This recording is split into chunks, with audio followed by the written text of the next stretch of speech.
Thank you very much. I still see that a lot of you are here. I did a similar talk about 7 or 8 years ago here about when we treat uric acid. And the reason Dr. GVK asked me to come back and speak again is because we both were discussing this and we realized that we really don't see any fewer prescriptions for uricosuric or other drugs. So the question is, how many of us routinely check uric acid as part of health checks or as part of show of hands, right? We don't even ask for it, it just comes. How many of us prescribe a uric acid lowering drug when we see a value of 6, 7, 8? How many of us? Yeah, I think they're very, no, let me put the question. How many of you definitely won't prescribe at 1, there, 2, 3, okay. So this is the problem. Why do we prescribe it?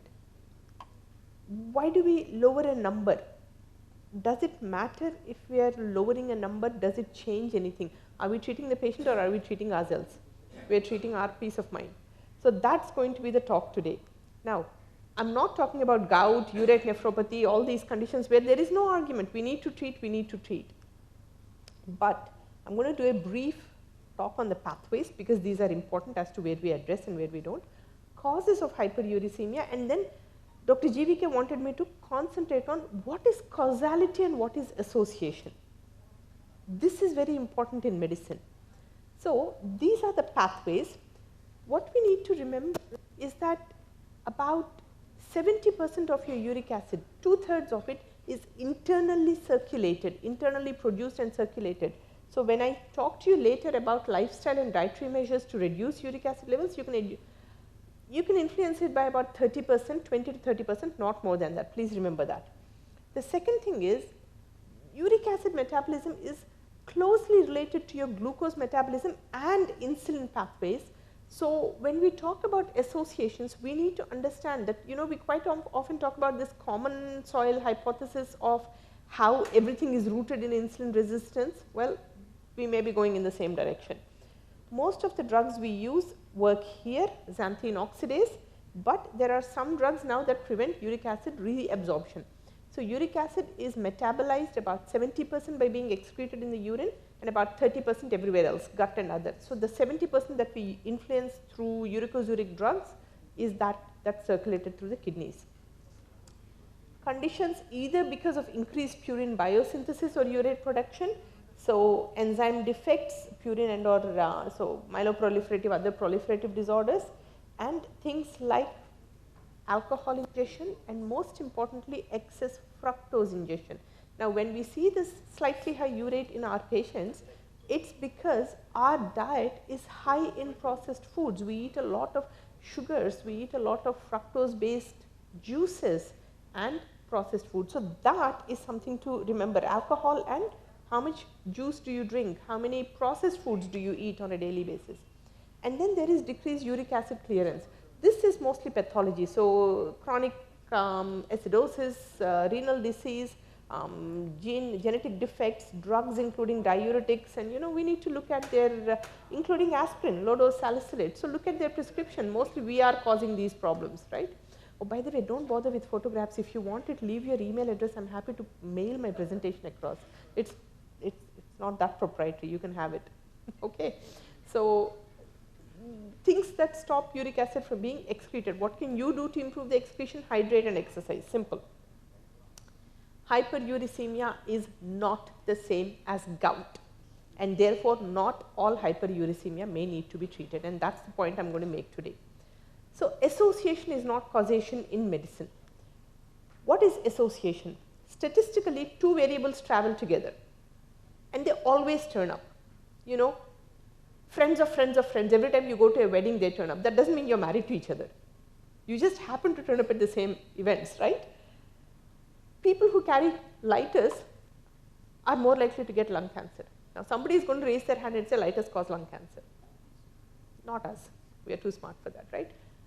Smokers carry lighters, smoking causes lung cancer. Lighters is a confounding factor. This is an association. Next. They're just co-travelers. It's not that one variable causes the other, it's just that they turn up together often. causality where one variable influences the other. So if I tell you every time by the seaside, you know, ice cream sales go up and drownings increase. Eating ice cream causes drownings? Buying ice cream causes drownings? No, it's summer. People eat ice creams, more people swim, ergo likelihood of more drownings. So this is not causality. However, giving insulin, sugar goes down, this is something we all understand. That insulin has a direct effect on your blood glucose. Cause, effect. Buying an ice cream doesn't cause drowning. So that is association, this is causality.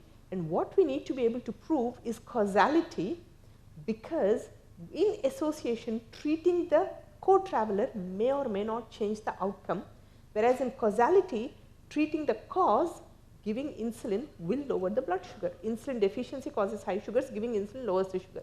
This is something we all understand. Cause, effect, and effect is the improvement or the change in the parameter that we are looking for. So causality implies a cause and effect relationship, and changing one will change the other. And this is where it gets really confounding. So uric acid and pathology, if you start looking at the literature, there is lots. One study I am going to go into a bit of depth, the others I will summarize for you. So there is this very recent study whereby uric acid contributes to the development of diabetic complications, and that is contribution. And that's because we saw it's closely associated with carbohydrate metabolism, with insulin pathways, and we know that the downstream effects of being associated with insulin pathways are inflammation, oxidative stress, and endothelial dysfunction. And these lead to a whole lot of other complications. We also know that through the insulin resistance pathways, a high uric acid may exacerbate vascular volume. We are not saying that uric acid causes vascular damage. We are just saying that the insulin resistance pathways which are triggered by uric acid contribute to this vascular endothelial dysfunction. There is a correlation between the levels of uric acid and pro-inflammatory cytokines, but there is also a correlation between uric acid and insulin resistance and these factors. So uric acid turns up every time we have this insulin resistance associated inflammatory cytokines and this cytochemokine production, right. There is some suggestion that if you have a higher level of uric acid in your vitreous, you are more prone to diabetic retinopathy. Now tell me, how are you going to get that level down? Put a syringe in, suck out the uric acid? So uric acid in your vitreous humor does not mean equivalent to retinal dysfunction. However, uric acid we know is a systemic inflammatory agent and can cause vascular dysfunction which may be associated with retinopathy. In fact, evolutionarily, high uric acid levels have been considered as being maybe even protective in the presence of oxidative stress. Similar to how insulin resistance is in a way a protective mechanism for us, especially during times of starvation and pregnancy. Uric acid can actually neutralize pro-oxidant molecules, it can actually suck up oxygen free radicals and non-enzymatically change a whole load of LDL and inflammation related factors. So uric acid actually can do good things if prompted to do the right thing, right. So this is a study, they looked at about 200 odd type 1 and type 2 patients, and they postulated that high levels of uric acid can contribute to inflammation, oxidative stress and apoptosis. Fair enough. We know that from animal studies that this may be an association. And there are some studies that showed, as I said, that uric acid levels in vitreous samples are higher in people with diabetic retinopathy. Great bit of information, I don't know what to do with it. It may be high. It doesn't mean that every person who has high uric acid levels has diabetic retinopathy, nor that you can change the course of diabetic retinopathy by lowering these levels.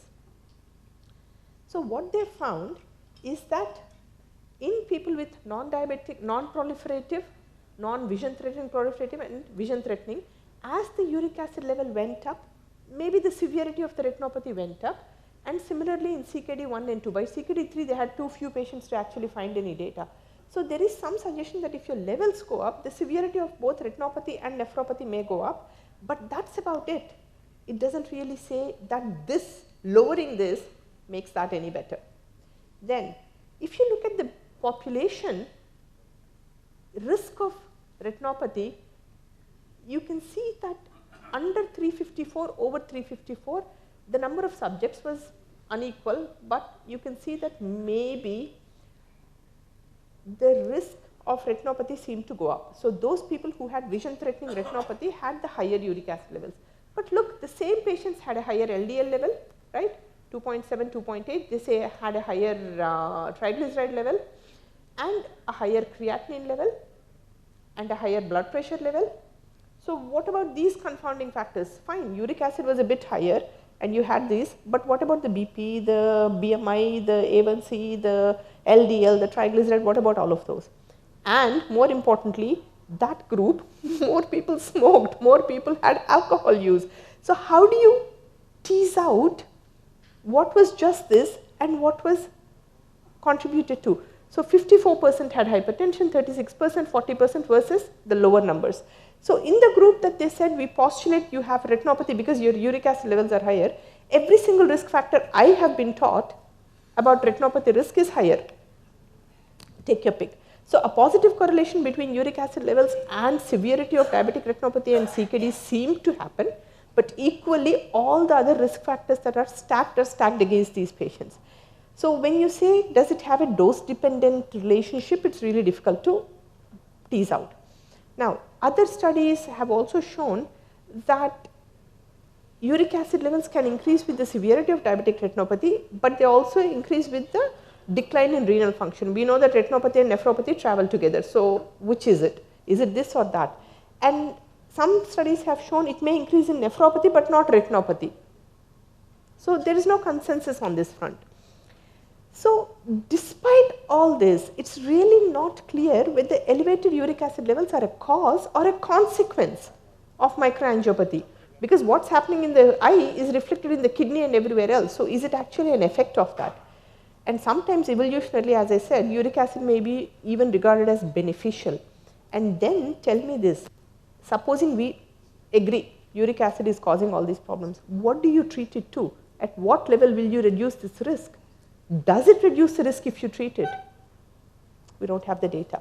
There is no optimal target uric acid level for people with diabetes. So if we are targeting it, what do we do? Some data to suggest that an elevated uric acid level increases mortality in patients with heart failure, and if you take an arbitrary threshold above that, there is poorer survival at 4 years. Having said that, heart failure associated with low cardiac output, decreased tissue perfusion, diuretic therapy frequently used, all of these increase your uric acid levels. What came first, egg or chicken? The heart failure or the uric acid, right? Lowering uric acid may be beneficial in patients with heart failure, one study says. But the same study also says in its citing literature, actually lowering the uric acid in patients with or without hyperuricemia may benefit heart failure, with or without hyperuricemia. So how low do you go? What is the optimal level for heart failure? Do you treat it to 2, 3, 6, 10? What's optimal? Lowering it even without hyperuricemia may be beneficial, so do you put everybody potentially on a uricosuric drug? Similarly with CVD, hyperuricemia epidemiological studies are really difficult to prove causality. Please remember that. They're great at proving association, co-travelers, train full of passengers. Who got on why, we don't know. Increased incidence of CVD, increased mortality in those with and without CVD. But again, is the uricemia a co-traveler?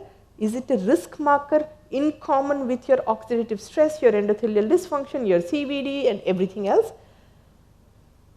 Or is it actually a consequence of then having reduced perfusion because of CVD? What came first?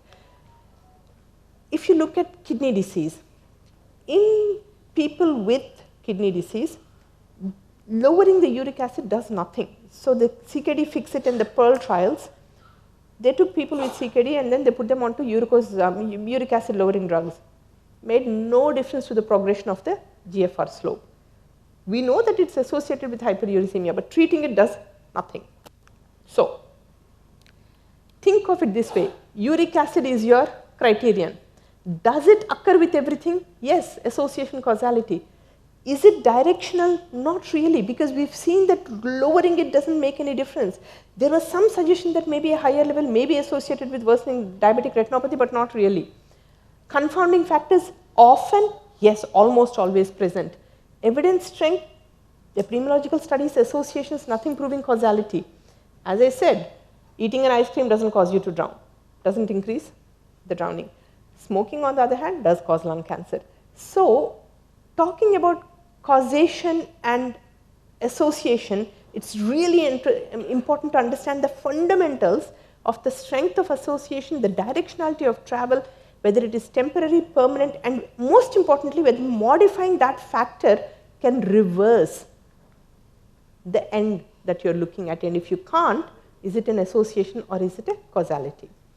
So we must always watch out for confounding variables. So the lighter in the pocket, no, it's the smoking. You need to be aware in epidemiological studies of a bias maybe, and even otherwise. And outcome may be mistakenly thought to be the cause. We need to be aware of all of these things when we talk about causation and association. A little bit about uric acid, because I'm going to come on to treatment now, so a little bit of physiology. Uric acid, as we know, urate is soluble in blood, up to 7. Your uric acid can go up to a serum concentration of 7 and it's still soluble. So under a concentration of 8, it is very unlikely that you will have crystal formation, any kind of arthropathy with a uric acid under 8. So if you tell me I'm treating to prevent, well, under 8 it's not going to do much because it doesn't precipitate under 8. And in CKD, in men over 13 and in women over 10 is the region where you might start to think in terms of lowering it, because under those kind of thresholds there's been no evidence to show that it benefits or does anything. Those trials that I showed you. So in that case, why are we checking this uric acid? In fact, guidelines say in healthy individuals, please don't check, because you're stuck with a reading that you don't know what to do with. And if you do find it, as we do, then in a uric acid level above 8, look for secondary causes. In an asymptomatic hyperuricemia, look for above 8, not under 8. Because any pathology is going to give you a better level than 8, it's not going to hover around the 5, 6, 7 kind of range. Okay. So if you think that above 8, you start looking for, you know, the first 2 tables I showed you, table 1, table 2, those are your causes. And in 80 to 90% of people with asymptomatic hyperuricemia, you will find one of those causes, only if it's above 8. So evaluate if you find a uric acid level above 8. If it is under 8, for heaven's sake, leave it alone. Second thing, management then. What do we do? So despite increasing clinical, epidemiological, experimental, whatever evidence that it is a risk factor or an association for the heart, the kidney, and potentially diabetic complications, a causal role remains to be established, and moreover, a target uric acid level is entirely unknown. We don't know if it's causal and we don't know what to get it down to. So if you're putting your patients on any kind of a uricosuric or uric acid lowering drug, what are you aiming for? They're at 7, how low do you want to get them? What are you measuring it against? What is your outcome? Don't know. Do not use, this is very clear language in the guidelines, they actually say do not use pharmacological urate lowering therapy for upper normal range serum urate values or for asymptomatic hyperuricemia. Do not. All patients with persistent asymptomatic more than 8 without crystal deposition need to have lifestyle changes. Now remember where I told you 2/3 endogenous circulation, 1/3 diet and everything, that is the 1/3 that you're going to address with this. Agents that promote hyperuricemia should be avoided. So if you're treating hypertension, avoid thiazides in this kind of a patient. So look at your drugs and make sure that you're not aggravating the situation, but don't put them on something to lower the uric acid. Lifestyle measures, exercise, hydration, and avoiding fructose, corn syrup, so juices, processed foods, and trying to reduce your weight. Another cause of hyperuricemia. We are talking about obesity throughout the day, today and tomorrow. The estimate, and remember, you've started them today on a uricosuric or uric acid reducing drug. How long are you going to leave them on it for? Because when you stop, it's going to go up again. So what's your target? What's your level? What's your duration? Because hyperuricemia may be lifelong. Are you going to put them onto a drug for no clinical indication for life? And remember, all these drugs come with side effects. So where are we going with the treatment? So if you're going to commit them to treatment, think for how long and what am I achieving? Because when you stop, it's going to go up again.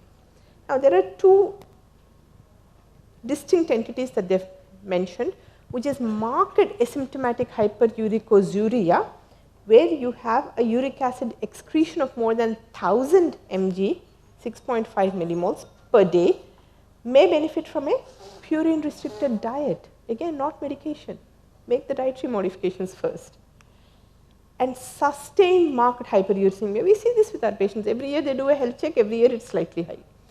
But asymptomatic hyperuricemia above 13 may benefit from pharmacological and non-pharmacological measures, not under 13. Some people take this as 10, but certainly under 10, there is no guideline that says treat. And urate lowering goal, even when you're doing it, is down to 8. So if you're trying to lower these patients to 8, what are we doing treating patients who are already under 8? Even when they have a 13, all you're doing is getting it to 8. So why are you treating somebody with an 8? So to conclude, hyperuricemia is not a disease. Asymptomatic hyperuricemia is very frequent. If you look at in hospital patients, you'll see it in about 25%. In the free living community, you'll see it in about 20%. 1 out of 5 patients that you see will have asymptomatic hyperuricemia. They're not associated with anything unless and until you see a crystal disease or unless and until you see some kind of a complication. Please don't treat them. Certainly not under 8. Consider maybe above 10, but then be very clear. What are you treating? How long are you treating for? What is your goal? These are the things you need to think about. Thank you.